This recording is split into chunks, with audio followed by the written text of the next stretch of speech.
The gunshot tore through the evening air like a promise of death, silencing the crickets and sending a flock of startled birds into the darkening sky. Delilah Zimmerman pressed her body against the rough bark of a cottonwood tree, her heart hammering against her ribs as she fought to control her breathing. The stagecoach lay overturned 50 yards behind her, the driver and guard already dead, their blood soaking into the parched Idaho soil. She could hear the bandits rummaging through the luggage, their crude laughter carrying across the open ground as they divided their spoils. It was 1878, and Delilah had been traveling to Malad City, Idaho, to start a new life as the town's schoolteacher. At 22 years old, she had left everything familiar in Boston, seeking independence after her father's passing. Now, she wondered if that dream would die here in this desolate stretch of wilderness. "Check the trees," a gruff voice shouted. "That fancy lady couldn't have gotten far." Delilah closed her eyes, tears welling beneath her lids. Her fingers curled around the small Derringer pistol her father had insisted she carry, a ladylike weapon with just 2 bullets. In her other hand, she clutched the leather satchel containing her teaching credentials and the small inheritance that was to establish her new life. The sound of approaching footsteps made her blood run cold. She had never fired a gun at a person before, and the thought of doing so now made her stomach churn. But she would not be taken without a fight. Just as she prepared to step out from her hiding place, pistol raised, a different sound reached her ears, the thundering of hooves approaching fast from the west. The bandits heard it too. "Someone's coming. Finish up and let's go," the same gruff voice commanded. Through the trees, Delilah caught a glimpse of a lone rider bearing down on the overturned stagecoach at a gallop. Even from a distance, she could see he sat tall in the saddle, a rifle held easily in one hand. The bandits, 3 in total, scrambled for their horses, abandoning some of their plunder in their haste to escape. 2 of them managed to mount and flee, but the third was slower. The lone rider raised his rifle and fired a single shot. The bandit clutched his shoulder and tumbled from his saddle, his horse bolting after the others. Delilah remained frozen behind her tree, unsure if this newcomer represented salvation or a different kind of danger. The West was lawless, and not every man who fought bandits did so out of nobility. The rider dismounted in a fluid motion and approached the fallen bandit, saying something Delilah couldn't hear before binding the man's hands. Then he began examining the bodies of the stagecoach driver and guard, closing their eyes with a respectful gesture. Gathering her courage, Delilah stepped out from behind the tree, her Derringer still clutched in her shaking hand. "I would advise you to keep that pointed at the ground, madam," the rider called without turning around, "unless you're fixing to use it." His voice was deep and steady, with a slight drawl that marked him as a Westerner born and bred. Slowly, he rose to his feet and turned toward her. Delilah gasped involuntarily. The right side of the man's face was a map of scars puckered, red tissue stretched from his hairline to his jaw, pulling at the corner of his eye and mouth. What must have once been a terrible burn had healed poorly, leaving him permanently marked. He wore a wide-brimmed hat pulled low on that side, but it did little to hide the disfigurement. Seeing her reaction, the man turned slightly, presenting more of his unmarked left profile. "Name's Owen Sutherland, madam. I patrol this stretch for the stage company." He gestured to the tin star pinned to his vest. "Are you hurt?" Delilah swallowed hard, embarrassed by her initial shock. No, I'm not hurt. They never reached me. I'm Delilah Zimmerman. I was traveling to Malad City to take up a position as schoolteacher." Owen Sutherland nodded, his expression unreadable. "You're lucky. These men don't usually leave witnesses." He glanced at the setting sun. "It's too late to reach town tonight. I've got a cabin about an hour's ride from here. I can offer you shelter till morning, then take you to Malad City tomorrow." Delilah hesitated, weighing her options. Spending the night alone in the wilderness was unthinkable, but so was the propriety of staying in a strange man's cabin.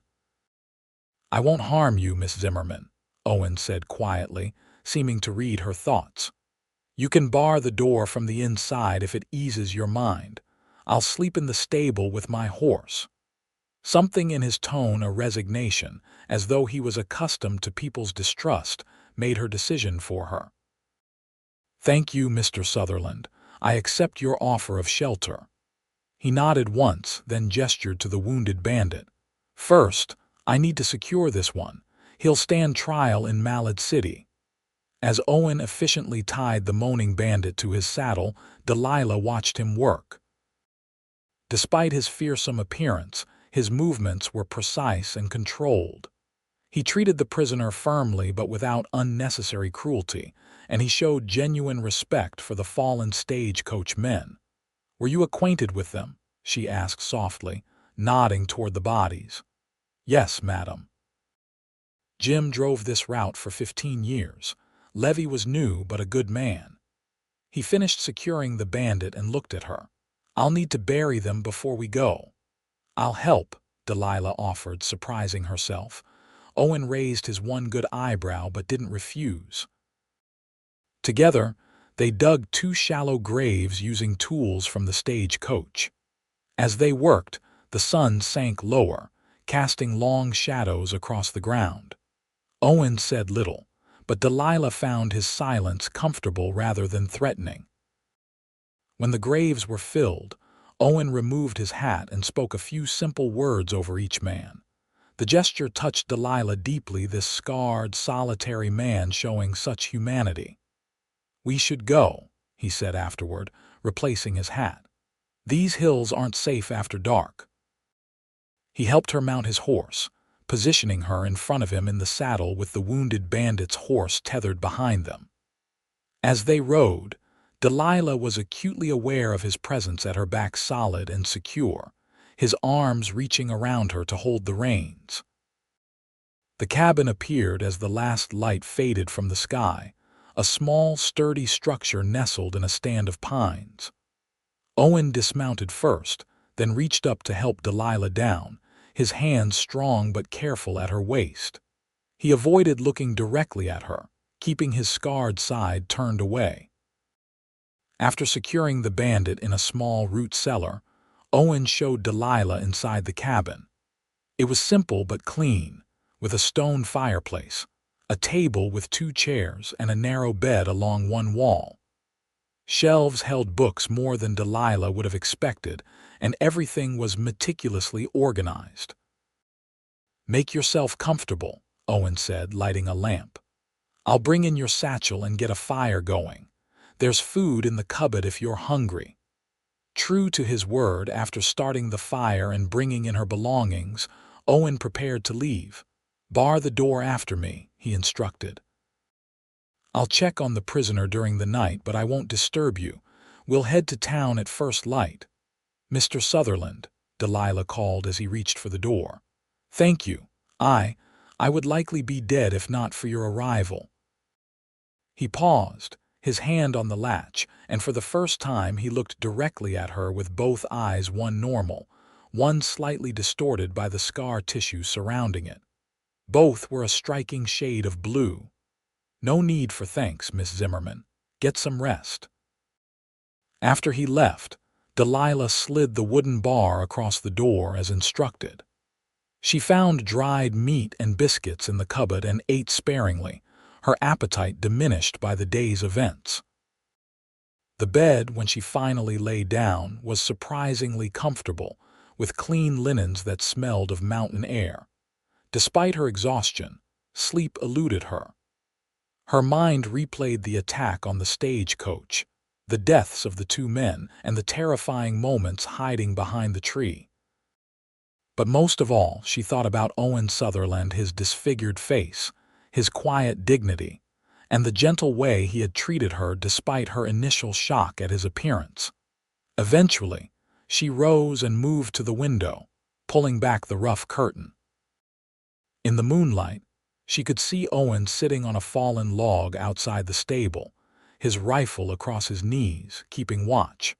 Something about that solitary figure stirred an unexpected feeling in her heart, not pity, but admiration. She returned to bed and finally drifted to sleep, feeling safer than she had any right to in this wild country, all because of a scarred man whose eyes held more kindness than many handsome faces she had known. Morning arrived with the cheerful songs of birds and sunlight streaming through the cabin's small windows. Delilah woke feeling remarkably rested.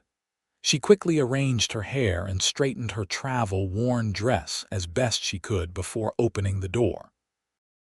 Owen was already up, tending to the horses. The wounded bandit, pale but conscious, was secured to his mount. When Owen saw Delilah, he nodded in greeting.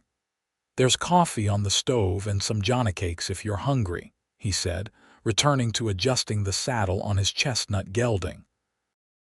Delilah ate quickly, appreciating the simple but satisfying breakfast. As she washed her plate in the basin, she studied the cabin in daylight. Unlike many bachelor dwellings she'd heard described, this one showed care and attention. Beside the bookshelves, she noticed a small desk with paper, ink, and several leather-bound journals. "You're a reader," she commented when Owen came inside to collect his saddlebags. "Yes, madam." He seemed surprised by her observation. Not much else to do during long winter nights. "And a writer as well," she nodded toward the journals. A flush crept up the unscarred side of his face. "Just thoughts, nothing important." The ride to Malad City took most of the morning. As they traveled, the landscape changed from rugged wilderness to scattered homesteads, and finally to the outskirts of the town itself. Delilah found herself growing increasingly anxious. This would be her new home, these people her new neighbors and the parents of her future pupils. "The school is at the far end of town," Owen informed her as they approached. "The teachers' quarters are attached to the rear of the building. It's small but sound." "You seem familiar with it," Delilah remarked. "I helped rebuild it last year after a fire," he replied. "The town council asked me to check on it regularly when it's vacant." Malad City proved to be larger than Delilah had imagined, with a main street boasting several businesses, a general store, a saloon, a small hotel, and various other establishments. People stopped to watch as they rode past, curious about the new arrival and the bound prisoner. Outside the sheriff's office, Owen dismounted and helped Delilah down. The sheriff, a burly man with a thick mustache, emerged to take custody of the bandit. "Good work, Sutherland," he said, eyeing the prisoner. "Found yourself another one of Blackwell's gang, I see." "This one might talk," Owen responded. "He was slower than the others." The sheriff nodded, then turned his attention to Delilah. "You must be our new schoolmarm." "Mayor's been expecting you, said the stage was overdue. Miss Zimmerman was the only survivor," Owen explained quietly. "Jim and Levy didn't make it." The sheriff's face sobered. "Damn shame. Good men, both of them." He touched his hat brim to Delilah. "Madam, I'm Sheriff Dalton. Welcome to Malad City. I'm mighty sorry about your rough introduction to our town." "Thank you, Sheriff," Delilah replied. "Mr. Sutherland was kind enough to offer me shelter after the attack. If the sheriff found anything inappropriate about this arrangement, he didn't show it. Owen's one of our best. Town wouldn't be the same without him keeping the outlying areas safe." He turned to the deputy who had emerged from the office. "Take this one to a cell and fetch the doctor. I want him healthy enough to hang." As the prisoner was led away, the sheriff addressed Owen again. "Mayor will want your report, and I reckon Miss Zimmerman should meet him too, circumstances being what they are." Owen nodded. "I'll take her there now." They left the horses at the livery stable and walked the short distance to the mayor's office. Delilah was aware of the curious glances from townspeople, some directed at her, but many more at Owen. He kept his head slightly turned, the brim of his hat shadowing his scarred side, and maintained a respectful distance from her as they walked. Mayor Hendricks was a portly man with kind eyes who expressed genuine distress at Delilah's ordeal. He insisted she take a few days to recover before starting her teaching duties, and arranged for her to stay at the hotel until she felt ready to move into the teacher's quarters. "The school term doesn't begin for another week," he assured her. "Take your time, Miss Zimmerman. The children of Malad City have waited this long for a proper education. They can wait a few days more." When they left the mayor's office, Owen escorted Delilah to the hotel. "Will you be all right now, Miss Zimmerman?" he asked as they stood on the boardwalk outside. "Yes, thank you, Mr. Sutherland." She hesitated, then added, "I don't know how to properly express my gratitude for all you've done." "No need," he said, his eyes fixed on some point beyond her shoulder. "Just doing my job. Nevertheless, you saved my life. I won't forget that." She extended her hand to him. After a moment's hesitation, Owen took it briefly in his own. His palm was calloused but warm. "Good day, Miss Zimmerman. I wish you luck with your teaching." Before she could respond, he turned and walked away, his tall figure moving purposefully down the street. Delilah watched him go, feeling a strange mixture of relief and disappointment. The hotel proprietress, Mrs. Jenkins, was a widow with a gift for conversation. As she showed Delilah to her room, she provided an enthusiastic introduction to Malad City and its inhabitants.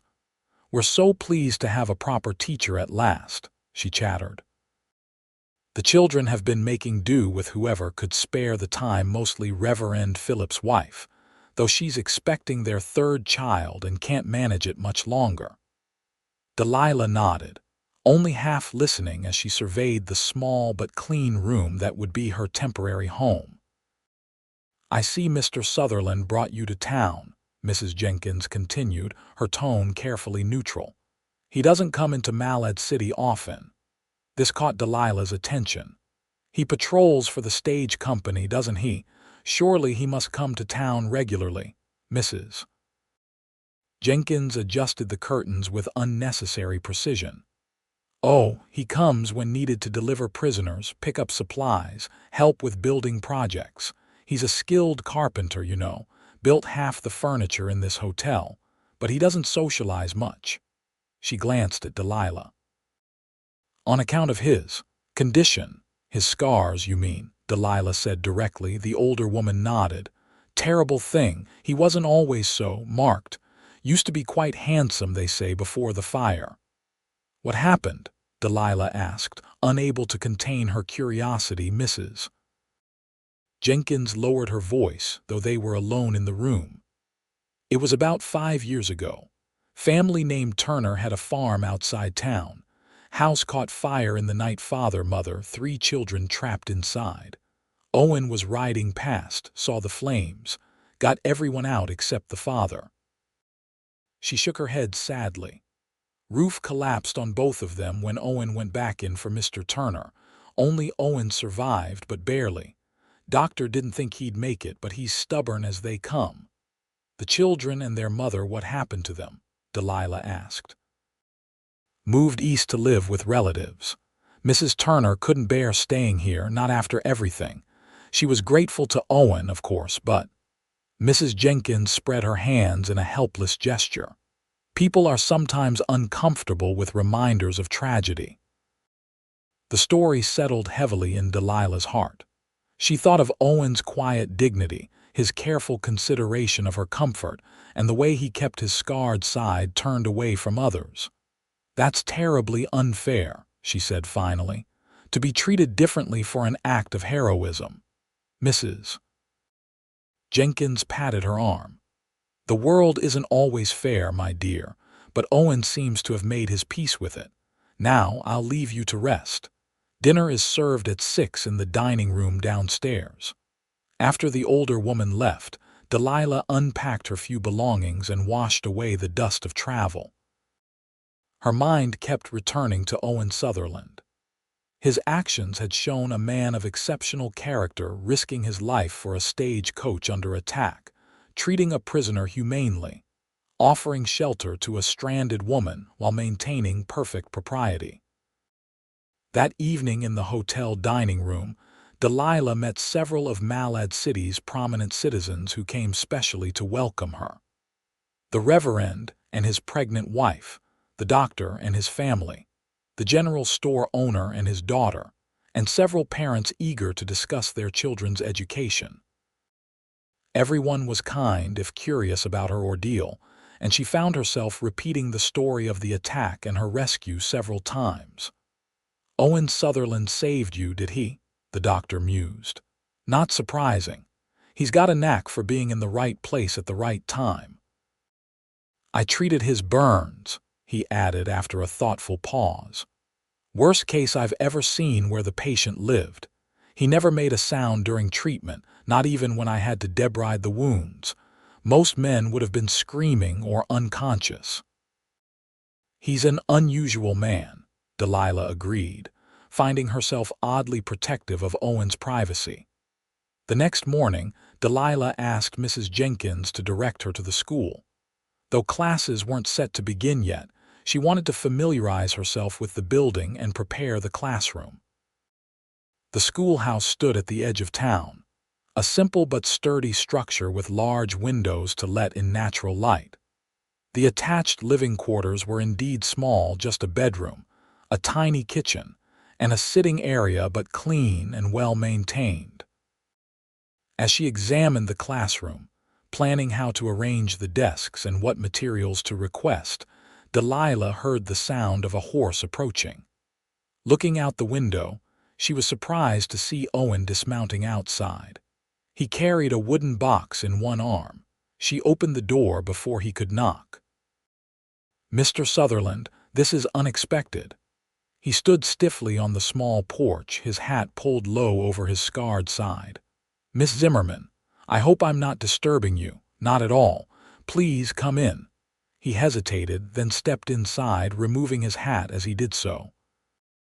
In the bright light of the schoolroom, his scars were more visible, but Delilah found they bothered her less than before. There was a certain nobility in his bearing that transcended physical appearance. "I brought some things that might be useful," he said, placing the box on one of the desks. "Books, mostly. Some slates and chalk. I noticed the supplies were low when I checked the building last week." Delilah examined the contents with genuine pleasure.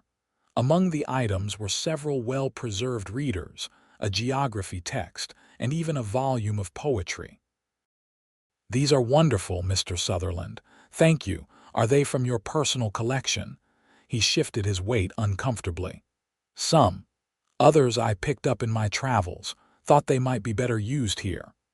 She noticed he'd included several of the leather journals she'd seen in his cabin. Opening one, she found it filled with carefully copied poems and passages from literature, interspersed with original observations about nature and life on the frontier. The handwriting was unexpectedly elegant. "These are your journals," she said softly. "Just thoughts," he repeated his earlier dismissal. "But I figured copying good literature might help the older students with their penmanship and comprehension." Delilah looked up at him with new understanding. This scarred, solitary man was not just literate but educated and thoughtful. She wondered what circumstances had brought him to this remote existence, patrolling dangerous territory and living alone in a cabin in the wilderness. "You're very kind, Mr. Sutherland." He shrugged, clearly uncomfortable with the praise. "It's nothing. I should go. Just wanted to make sure you had what you needed." "Actually," Delilah said impulsively, "I could use your help if you can spare the time. I need to rearrange the desks and some are quite heavy." It was a transparent excuse to keep him there longer, but he didn't refuse. Together, they arranged the classroom to Delilah's specifications, with the smaller desks at the front for younger children and larger ones toward the back.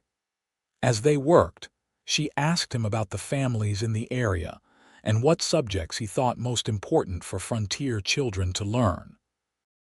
To her surprise, Owen had thoughtful opinions on education. "Reading and writing are essential, of course," he said as he moved a heavy desk into position. "But these children need practical knowledge too: basic surveying, animal husbandry, weather prediction. Things that will keep them alive out here." "You sound like you've given this considerable thought," Delilah observed. A shadow crossed his face. "I was a teacher once, before." The simple statement hung in the air between them. Before the fire, he meant, before the scars. "In Malad City?" She asked gently. "No, back east, Pennsylvania." He straightened a row of desks with unnecessary precision. "It was another life." Delilah wanted to ask more but sensed his reluctance to discuss his past. Instead, she changed the subject to the upcoming school term and the approximate number of students she could expect. When the classroom was arranged to her satisfaction, Owen prepared to leave. At the door, he paused, his hand on the brim of his hat before placing it on his head. "The town's having a social on Saturday evening," he said, the words coming out in a rush. "To welcome you properly. Mayor asked me to make sure you knew about it." "Yes, Mrs. Jenkins mentioned it," Delilah replied. "Will you be attending?" Owen's expression closed off. "No, Miss Zimmerman. I don't attend town functions." He settled his hat firmly, shadowing his scars once more. "Good day to you." She watched from the doorway as he mounted his horse and rode away, his back straight, his shoulders set in a rigid line. Something about his solitary figure made her heart ache with a feeling she couldn't quite name. The days leading up to the social were busy ones for Delilah. She finished preparing the classroom, met more of the townspeople, and began moving her belongings into the teachers' quarters. Mrs. Jenkins and several other ladies helped her settle in, bringing small gifts to make the space more home-like: curtains, a patchwork quilt, preserved fruits, and a vase of late summer wildflowers. Throughout it all, Delilah found her thoughts returning to Owen Sutherland. She read through his journals in the evenings, discovering a sensitive mind and eloquent voice in his writings. His observations about the natural world were particularly beautiful, capturing the harsh majesty of the Idaho landscape in simple, powerful language. She asked discreet questions about him, learning that he lived primarily off the land, supplemented by his wages from the stage company and occasional carpentry work. He kept largely to himself, but was always willing to help when needed, joining posses to track outlaws, assisting with barn raisings, or hunting for families when game was scarce. "He's a good man," the blacksmith told her when she admired a set of bookends Owen had forged. "Just more comfortable with solitude than most." The social on Saturday evening was held in the church meeting hall, decorated with paper chains and lanterns for the occasion. Nearly everyone in Malad City attended, eager to welcome their new teacher. There was music from a small band, tables laden with food, and even dancing. Delilah found herself enjoying the warmth and genuine hospitality of her new community. Yet throughout the evening, she found herself glancing toward the door, half expecting or hoping that Owen might appear despite his statement to the contrary. He didn't. As the celebration was winding down, Sheriff Dalton approached her with a cup of punch. "Enjoying yourself, Miss Zimmerman?" "Very much," she replied sincerely. "Everyone has been so welcoming." The sheriff nodded, his eyes crinkling at the corners. "Malad City's a good place with good people. You'll do well here." He paused, then added casually, "Noticed you looking toward the door a few times, expecting someone." Delilah felt heat rise to her cheeks. "No, I just wondered if Mr. Sutherland might attend after all." "Ah." The sheriff sipped his punch thoughtfully. "Owen hasn't been to a social gathering since he returned from the hospital in Boys. Tried once, about a year after the fire. Didn't go well." "What happened?" Delilah asked, keeping her voice low. "Nothing dramatic. Just uncomfortable silences, people not knowing where to look or what to say, children staring. You know how it is." The sheriff shook his head. "Owen's not one to impose his presence where he doesn't feel welcome. He left early and hasn't tried again." "That's terribly unfair," Delilah said, echoing her earlier sentiment to Mrs. Jenkins. "His appearance doesn't change who he is." "No, madam, it doesn't. But it changes how people see him, and Owen knows that better than anyone." The sheriff finished his punch. "Between you and me, this town owes him more than most realize, not just for the Turner family or the bandits he's brought to justice. He does 100 small kindnesses that go unnoticed because he wants them that way." Delilah thought of the books and supplies he'd brought to the school, and the journals he'd shared without mentioning they were his own work. "I've noticed," she said softly. The sheriff studied her face for a moment, then nodded as if confirming something to himself. "Well, Miss Zimmerman, I should escort Mrs. Dalton home before she falls asleep in the punch bowl. Good evening to you." The following Monday, school began. 28 students ranging from 6 to 16 years old filed into the classroom, eyeing their new teacher with various degrees of curiosity, excitement, or teenage indifference. Delilah quickly established herself as firm but fair, and by the end of the first week, she had won over even the most reluctant learners. She settled into a routine, teaching during the day and preparing lessons in the evening. On Sundays, she attended church and often joined one of the families for dinner afterward. The work was challenging but rewarding, and she found genuine satisfaction in the progress of her students. Yet despite her busy schedule and growing circle of acquaintances, Delilah felt a peculiar emptiness. She hadn't seen Owen Sutherland since the day he helped arrange her classroom, and she found herself missing his quiet presence and thoughtful conversation. In early October, nearly a month after her arrival, Delilah decided to visit Owen's cabin. She told herself it was to return his journals, which she had finished reading, but in truth, she simply wanted to see him again. She borrowed a gentle mare from the livery stable, obtained directions, and set out early on a Saturday morning. The day was crisp but sunny, the aspens and cottonwoods blazing with autumn color against the evergreen pines. Delilah followed the trail Owen had taken when bringing her to town, enjoying the solitude and beauty of the landscape. As she neared the cabin, she felt a flutter of nervousness in her stomach. What if he resented her intrusion into his private domain? The cabin came into view, smoke rising steadily from the stone chimney. As Delilah approached, she saw Owen splitting wood, his back to her. He worked with steady, powerful strokes, the axe rising and falling in a hypnotic rhythm. He had removed his shirt despite the cool air, and she could see that the scars extended down his right shoulder and arm, though less severely than on his face.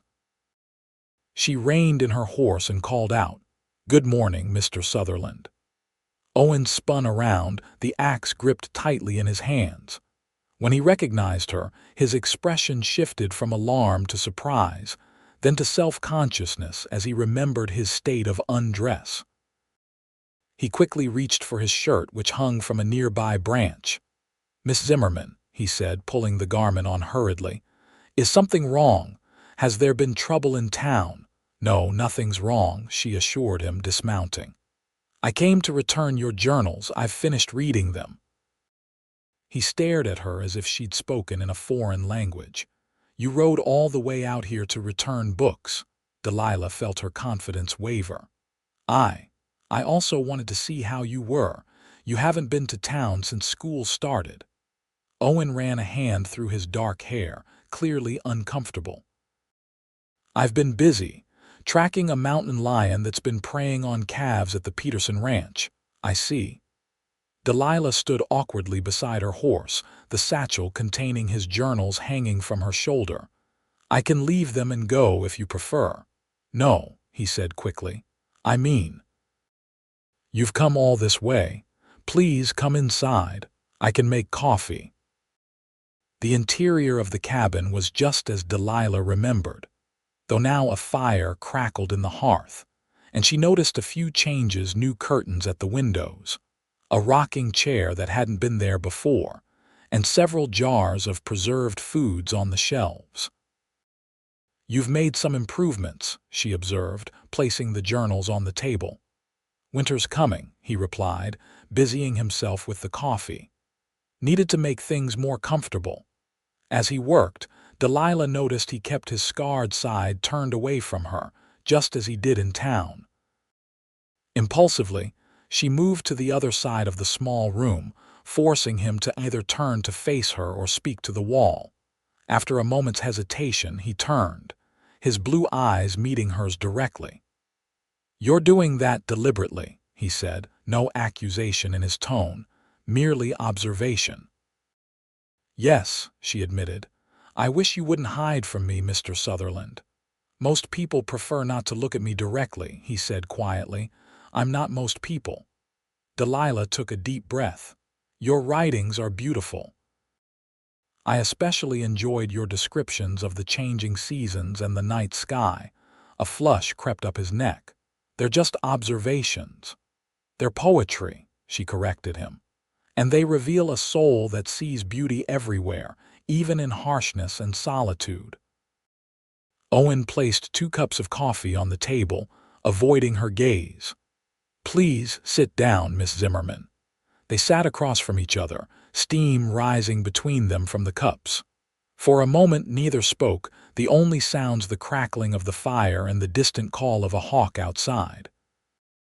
"Why did you really come here?" Owen asked finally. Delilah wrapped her hands around the warm cup. "I wanted to see you again, to talk with you. Is that so strange?" "Yes," he said bluntly. "It is. A young, beautiful woman like yourself should be spending her free time with people her own age, not visiting a scarred hermit in the wilderness."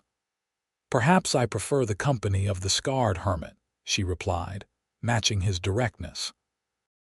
"He's intelligent, kind, and treats me like a person with a mind, not just a novelty or a potential wife." Owen's expression softened slightly. "The men of Malad City would be fools not to see your worth beyond your pretty face, Miss Zimmerman." "Delilah," she corrected him. "Please call me Delilah, at least when we're not in town." "Delilah," he repeated, her name sounding different in his deep voice. "And I suppose you should call me Owen." They talked for over an hour, the coffee growing cold in their cups. Delilah told him about her students, the challenges of teaching children of various ages and abilities, and her ideas for improving the school. Owen listened attentively, offering occasional insights based on his own teaching experience. In turn, he spoke of his tracking work, the signs of an early winter, and the book he was currently reading, a volume of Thoreau borrowed from the territorial circuit judge who occasionally stayed at his cabin when court sessions brought him to the area. "You should visit the school sometime," Delilah suggested as their conversation wound down. "The children would benefit from your knowledge of the local environment." Owen's face closed off immediately. "I don't think that would be wise." "Because of your scars?" she asked directly. "Children are more adaptable than adults, Owen. They might stare at first, but they'd soon be more interested in what you have to teach them." "It's not just the staring," he said, his voice tight. "Parents might object to having someone like me around their children." "Someone like you?" "You mean a hero who saved 4 lives at the cost of his own appearance?" Delilah felt anger rising in her chest. Anyone who would object to that doesn't deserve to have their children educated at all. Owen looked startled at her vehemence, then a small smile curved the undamaged side of his mouth. You have strong opinions for a schoolteacher. I believe education should extend beyond books to include moral character and compassion, she replied firmly. And I won't apologize for that belief. The smile lingered on his face. I wouldn't dream of asking you to. When it was time for Delilah to leave, Owen insisted on escorting her at least partway back to town. The trail can be confusing, and the days are getting shorter, he explained as he saddled his chestnut gelding. They rode side by side through the golden afternoon, their conversation flowing more easily now. Delilah found herself laughing at Owen's dry observations about the local wildlife and his encounters with city-bred officials who ventured into the territory. At a fork in the trail about 5 miles from Malad City, Owen reined in his horse. I'll leave you here, he said. The path ahead is clear all the way to town. Delilah didn't want their time together to end. When will you come to Malad City again? I need to report to the stage company next week, he replied. I'll be in town on Wednesday. Will you stop by the school, please? She added when he hesitated. Owen studied her face, his blue eyes searching. Why is this so important to you, Delilah? Because I value your friendship, she answered honestly, and I believe others would too if given the chance to know you as I'm beginning to. A shadow crossed his face. Friendship between us is complicated. Only if we make it so, she countered. After a long moment he nodded. Very well.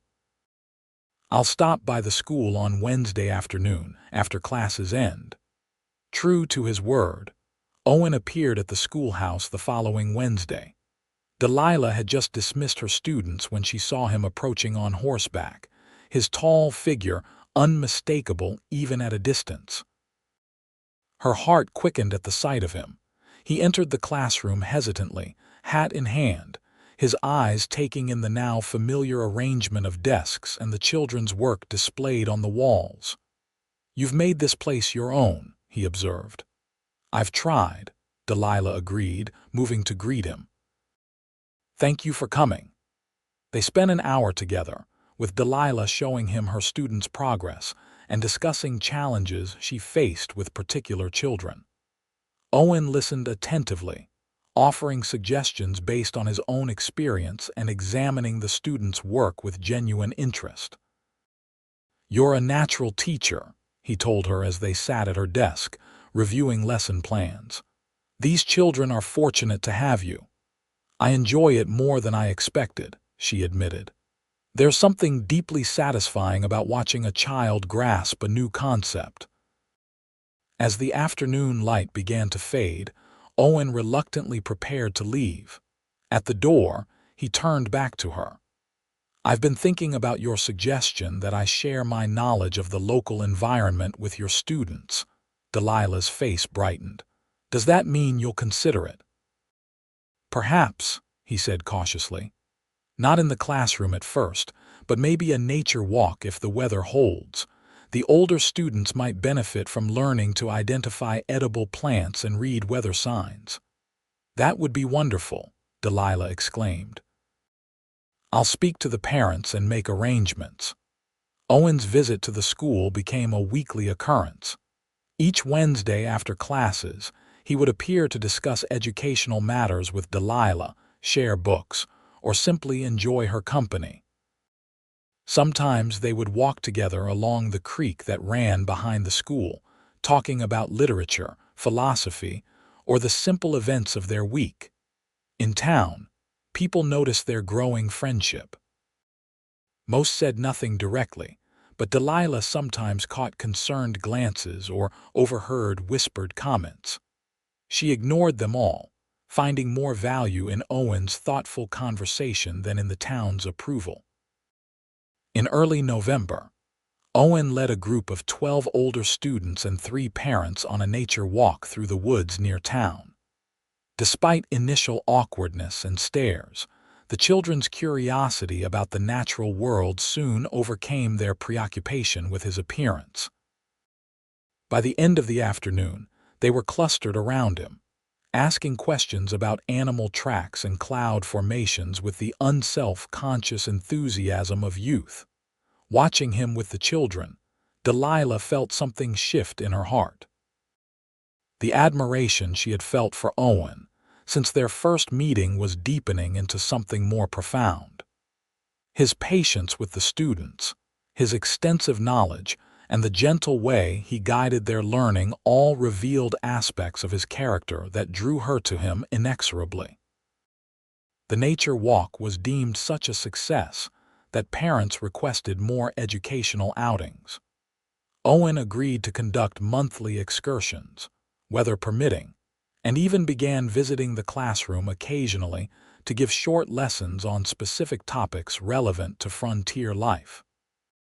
As winter descended on Malad City, bringing heavy snow and bitter cold, Delilah found herself looking forward to Owen's visits with increasing anticipation.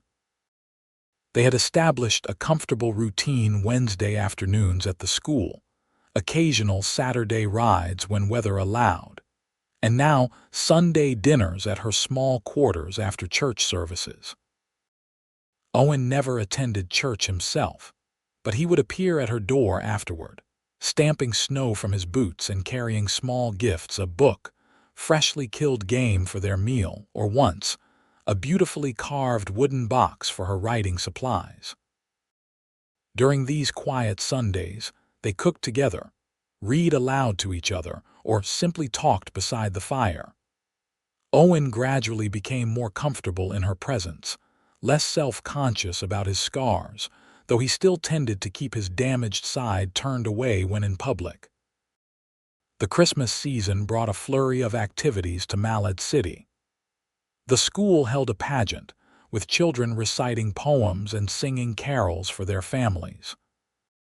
To Delilah's delight, Owen attended, standing at the back of the crowded room, his tall figure unmistakable despite his attempt to remain unobtrusive. When the performances ended and families gathered to enjoy refreshments, Delilah made her way through the crowd to his side. "You came," she said simply. "I wouldn't have missed it," he replied. "Your students did well." She introduced him to several parents he hadn't yet met through the nature walks. Some were clearly uncomfortable, their eyes sliding away from his scarred face, but others greeted him warmly, thanking him for the knowledge he had shared with their children. As the evening wound down, snow began falling heavily outside. Owen helped Delilah clean up the classroom while the last families departed, bundled against the worsening weather. "You shouldn't walk home in this," he said, looking out at the swirling snow. "The wind is picking up and visibility is poor." "It's not far," Delilah assured him. "Even so." Owen's expression was concerned. "At least let me escort you."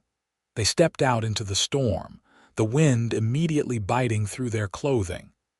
Owen placed a protective arm around Delilah's shoulders, guiding her through the deepening snow toward her quarters at the rear of the schoolhouse. Inside, the small space was cold and dark. Owen quickly built a fire while Delilah lit lamps, illuminating the cozy room with warm, golden light. As the fire caught and began to crackle, they stood side by side before the hearth, their damp outer garments steaming slightly from the heat. "Thank you," Delilah said, turning to face him, "for coming tonight and for seeing me home safely." In the flickering firelight, Owen's scars seemed less prominent, his blue eyes reflecting the flames as they studied her face. "I should go," he said quietly, though he made no move toward the door. "The storm is getting worse," Delilah replied, equally soft. "Perhaps you should wait until it eases." Outside, the wind howled around the eaves, driving snow against the windows with audible force.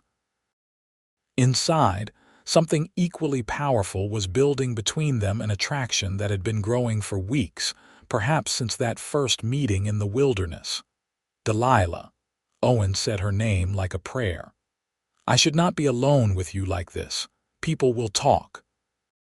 "Let them," she whispered, stepping closer to him. "I don't care what anyone thinks, I only care about you." For a moment he remained perfectly still, his eyes searching hers. Then, with aching slowness, he raised his hand to her cheek, his fingers trembling slightly as they brushed her skin. "You deserve better than a scarred recluse," he murmured. "I deserve to choose my own happiness," she countered, leaning into his touch. "And I choose you, Owen Sutherland." He bent his head, hesitating a breath away from her lips. Delilah closed the distance between them, rising on her toes to press her mouth gently against his. The kiss was tentative at first, then deepening as Owen's arms encircled her waist, drawing her against his solid chest. When they finally parted, both breathless, Owen rested his forehead against hers. "I never thought to find this again," he confessed. "Happiness, connection. I had resigned myself to solitude." "You don't have to be alone anymore," Delilah told him, her fingers tracing the line where his scars met undamaged skin. "Unless that's what you truly want." "What I want," he said with newfound certainty, "is you, but I fear what this will mean for your position in the community. Teachers are held to high moral standards, and association with me may damage your reputation." "My reputation is my own to risk," she replied firmly, "and I consider no risk too great for the chance to love and be loved by you." Owen's arms tightened around her. "You speak of love so easily." "Because I feel it deeply," she said simply. "I love you, Owen Sutherland, your mind, your heart, your soul, all of you." He kissed her again, more confidently this time, and Delilah knew she had found her true home in his embrace. The storm raged throughout the night, making it impossible for Owen to leave. They sat before the fire, talking, sometimes kissing, but always maintaining a propriety that honored the seriousness of their feelings. When exhaustion finally claimed them, Owen slept in the rocking chair while Delilah took her bed, a quilt drawn around her shoulders. Morning brought clear skies and a transformed world, blanketed in pristine white. It also brought the realization that their relationship had irrevocably changed, crossing a threshold from friendship to something far more profound. "I should go before the town wakes," Owen said, pulling on his coat, "though I suspect the storm has provided gossip enough to last the winter." "Let me walk with you," Delilah insisted. "I won't have you sneaking away as if we've done something shameful." Together, they stepped out into the dazzling morning, the snow crunching beneath their boots. A few early risers were already clearing paths or tending to livestock, and heads turned as Owen and Delilah made their way toward the main street. At the livery stable, where Owen had left his horse before the pageant, they paused to say goodbye. Uncaring of watching eyes, Delilah reached up to straighten his collar, her hands lingering on his chest. "Sunday dinner as usual?" she asked.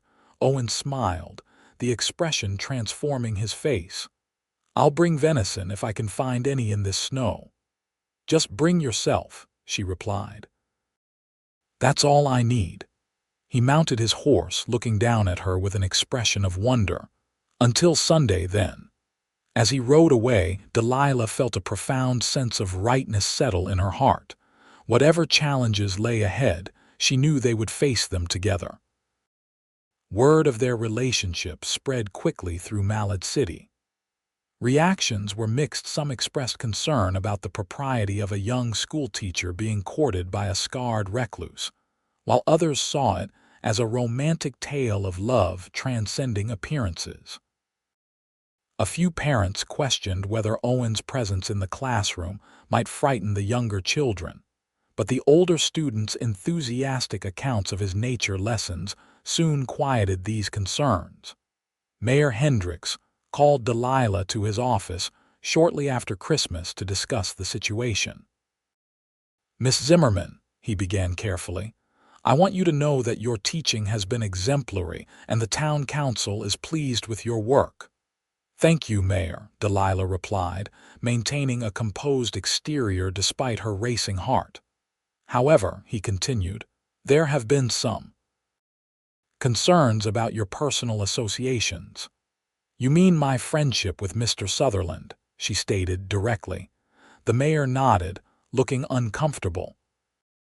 "Some parents feel it may be inappropriate for a young, unmarried woman in your position to be so closely associated with a man living alone on the outskirts of town." "Mr. Sutherland is a man of impeccable character," Delilah said firmly. "His only fault, it seems, is having scars acquired while saving a family from a fire." Mayor Hendricks raised his hands placatingly. "Now, Miss Zimmerman, no one is questioning Mr. Sutherland's character. He's done this town many services over the years. It's simply a matter of appearances and propriety." "I see." Delilah sat straighter in her chair. "And what exactly is the town council proposing? That I end my friendship with Mr. Sutherland to preserve appearances?" The mayor shifted uncomfortably. "We would never presume to dictate your personal affairs, Miss Zimmerman. We merely ask for discretion, for the sake of the children and the school's reputation." "Mayor Hendricks," Delilah said, her voice steady, "I have conducted myself with complete propriety in all my interactions with Mr. Sutherland. We have shared meals, conversations, and books. He has contributed valuable knowledge to my students' education. If the town finds these activities objectionable, perhaps they should reconsider whether I am the right teacher for Malad City." The mayor looked alarmed. "No one wants you to leave, Miss Zimmerman. You're the best teacher this town has ever had." "Then trust my judgment both as an educator and as a woman," she replied. "Mr. Sutherland is a good man who has suffered greatly for his heroism. He deserves friendship, respect, and yes, love as much as anyone in this community." Mayor Hendricks studied her face for a long moment, then nodded slowly. "You have spirit, Miss Zimmerman. Very well. Continue as you have been, but be aware that people will talk. Not everyone is as open-minded as you." "Let them talk," Delilah said, echoing her words to Owen. "Perhaps in time they'll see what I see." Winter deepened, bringing bitter cold and snowdrifts that sometimes made travel between town and Owen's cabin impossible for days at a time. During these separations, Delilah found herself missing him with an intensity that surprised her. When they were reunited, their joy in each other's company grew ever stronger. By February, their courtship was conducted openly, with Owen escorting Delilah to town functions when she asked, though he still preferred the quiet of her quarters or his cabin for their most meaningful conversations. The initial stares and whispers gradually diminished as the townspeople became accustomed to seeing them together. The children, who had quickly accepted Owen's scarred appearance, often greeted him enthusiastically when he visited the school or encountered them in town. On a clear, cold evening in late February, Owen invited Delilah to his cabin for dinner. When she arrived, she found the small dwelling transformed. Fresh pine boughs decorated the mantel, candles illuminated every surface, and the table was set with what appeared to be Owen's best china, probably unused for years. "What's the occasion?" she asked, hanging her cloak by the door. Owen stood before her, more nervous than she had ever seen him. He wore a clean white shirt with a dark vest and had trimmed his hair and beard neatly. In his hands, he held a small wooden box, intricately carved with a pattern of wildflowers. "Delilah," he began, his voice uncharacteristically hesitant, "these past months have been the happiest of my life. After the fire, I believed certain doors were closed to me forever: friendship, acceptance, love. You've opened them all." He took a deep breath and continued, I know I'm not the man most women would choose. I live simply, far from town. My face will never be what it was. But I love you with every fiber of my being, and I would spend the rest of my life trying to make you happy if you'd let me." Owen opened the box, revealing a ring, a simple gold band set with a small but perfect sapphire that matched his eyes. "Delilah Zimmerman, would you do me the extraordinary honor of becoming my wife?" Tears welled in Delilah's eyes as she looked from the ring to Owen's anxious face. "Yes," she whispered, then more strongly, "Yes, Owen, I will marry you." His hands trembled slightly as he slipped the ring onto her finger. Then he gathered her into his arms, holding her as if she were the most precious thing in the world. "I never thought this possible," he murmured against her hair, "to be loved by someone like you." "Someone like me," Delilah echoed his words from months earlier. "You mean someone who sees you clearly and loves what she sees." Owen smiled, the expression now coming naturally to him when they were alone together. "Yes, exactly that." Their engagement caused a stir in Malad City, but not the negative reaction Owen had feared. Many of the townspeople seemed genuinely happy for them, particularly those whose children had benefited from Owen's nature lessons. Some, like Mrs. Jenkins, claimed they had predicted the match from the beginning. "The way he looked at you when he brought you to town that first day," she told Delilah with a knowing smile. "I've seen that look before. A man doesn't risk his life for a stranger and then look at her like that unless Providence has a hand in it." The wedding was planned for early June, after the school term ended.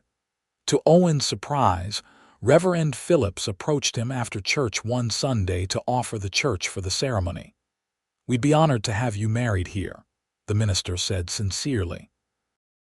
"Both of you have brought much to our community."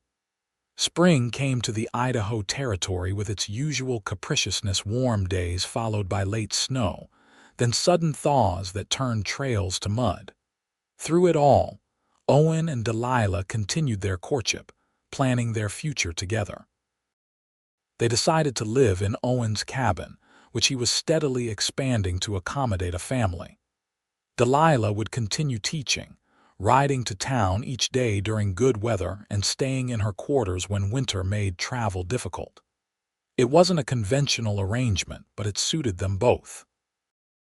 As the wedding date approached, Delilah received an unexpected letter from Boston. Her mother's sister, whom she hadn't seen in years, announced her intention to attend the wedding.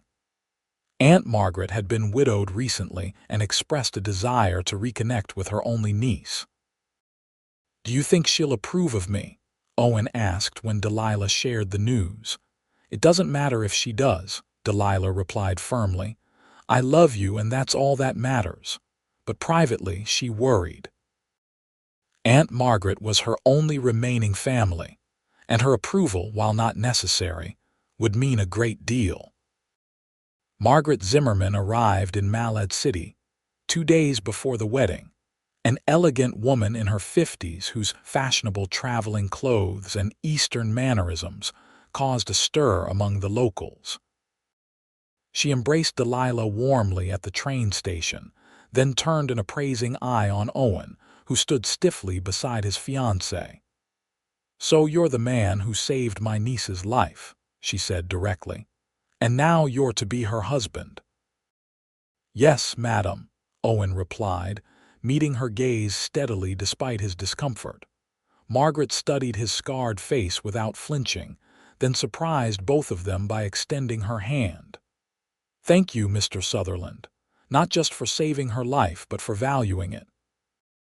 For seeing in Delilah what I've always seen, a woman of exceptional character and intelligence." Owen took her hand, visibly moved by her words.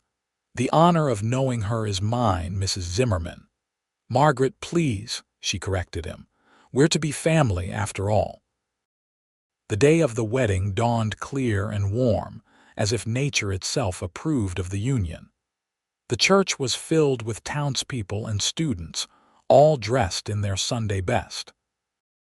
Owen stood at the altar, more nervous than he had been facing armed bandits, his scarred right side visible to all, because Delilah had insisted he not hide any part of himself on this day of all days. When she appeared at the church door on Sheriff Dalton's arm, the lawman having offered to give her away in her father's absence, Owen's breath caught in his throat. Delilah wore a simple white dress adorned with lace at the collar and cuffs, her dark hair arranged in soft curls beneath a veil of delicate netting. She carried a bouquet of wildflowers gathered by her students. As she walked toward him, her eyes never leaving his face, Owen felt a profound sense of gratitude for whatever twist of fate had placed him on that trail the day of the stagecoach robbery. Had he been elsewhere, had he arrived minutes later, he might never have known this remarkable woman who had taught him to live again, not merely exist. The ceremony was simple but deeply moving.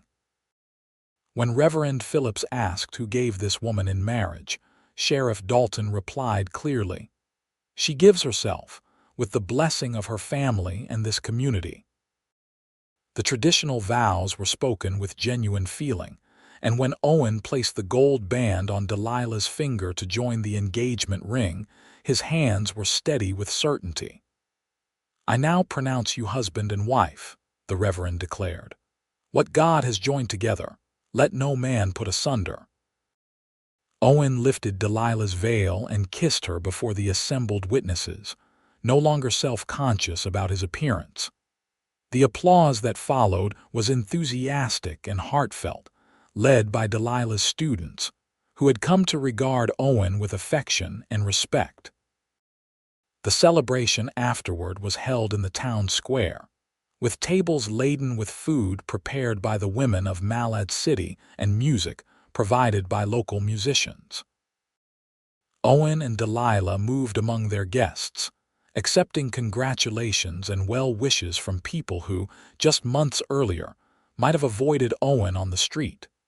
As the afternoon waned, they slipped away, riding together toward Owen's now their cabin in the pines. They had decided to delay a proper honeymoon until later in the summer, preferring the privacy of their home for their first days as husband and wife.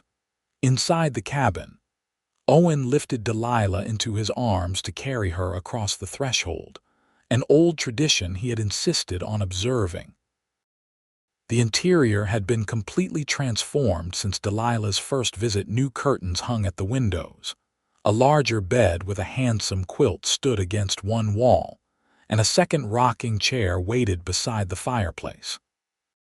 But the most striking change was a new addition extending from the back of the original structure, a bright room with large windows and bookshelves lining the walls. In the center stood a writing desk, upon which rested a leather-bound journal and a fountain pen. "Your writing room," Owen explained as he set Delilah on her feet. "I know how much you enjoy reading and writing in the evenings. I thought you should have a special place for it." Tears filled Delilah's eyes as she surveyed the thoughtful gift. "It's perfect," she whispered. "Absolutely perfect." She turned to face her husband, the words still new and wonderful in her mind, and reached up to touch his scarred cheek. "I love you, Owen Sutherland, not in spite of these." She traced the ridged tissue gently, "but including them. They are part of the man you are, the man who risked everything to save others, the man who showed me what true courage looks like." Owen covered her hand with his own. "And I love you, Delilah Sutherland, for seeing beyond what others see, for bringing light back into my life when I thought all was darkness." Their lips met in a kiss that held the promise of their future together, a future neither had imagined possible before that fateful day when a disfigured cowboy rescued a young woman from danger, and she looked past his scars and saw only courage. In the years that followed, Owen and Delilah built a life together that blended their separate strengths into a harmonious whole. Delilah continued teaching in Malad City, her dedication to education never wavering. Owen expanded his work with the stage company to include training young men in tracking and wilderness survival, skills that were still essential in the developing territory. Their first child, a son they named James after Delilah's father, was born a year after their wedding. He inherited his mother's dark hair and his father's striking blue eyes. 2 years later, they welcomed a daughter, Sarah, whose arrival coincided with the completion of the new schoolhouse in Malad City, a larger, more modern building that Owen helped design and construct. As the children grew, so did Owen's acceptance in the community. His scars, once the subject of whispers and averted eyes, became simply another feature of a respected man. Children, who had been his students through Delilah's classroom, grew into adults who greeted him warmly and sought his advice on matters ranging from horse training to property disputes. The cabin in the pines expanded with their family, additional rooms, and a covered porch creating a comfortable home that was often filled with visitors, students, friends, or travelers in need of temporary shelter. Owen's journals, once private repositories of solitary thoughts, were published as a collection of essays on frontier life and natural history, earning acclaim throughout the territory and beyond. On their 10th anniversary, as they sat on their porch watching their children play in the summer twilight, Delilah took her husband's hand. "You remember what you said to me the day we met?" she asked. "When I was hiding behind that tree, terrified the bandits would find me." Owen smiled, the expression now coming easily to his scarred face. "I believe I advised you to keep your derringer pointed at the ground unless you were fixing to use it." Delilah laughed. "Yes, but later, in your cabin, you said I was lucky."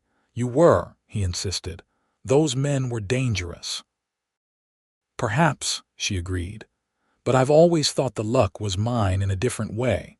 Of all the places in the vast Idaho territory, I happened to be in the exact spot where you would find me. What are the chances of that?" Owen pulled her close, pressing a kiss to her temple. "Call it luck, call it fate, call it providence. I'm just grateful it happened." "As am I," Delilah murmured, leaning against her husband's strong shoulder. "Every day." In the distance, their children's laughter blended with the evening chorus of birds and the gentle rustling of pine needles in the breeze. The shadows of their past his scars, her fears had long since yielded to the bright reality of their shared life, a life built on the foundation of that first meeting when a disfigured cowboy rescued a young woman from danger, and she looked past his scars to see the man beneath a man of courage, compassion, and enduring love.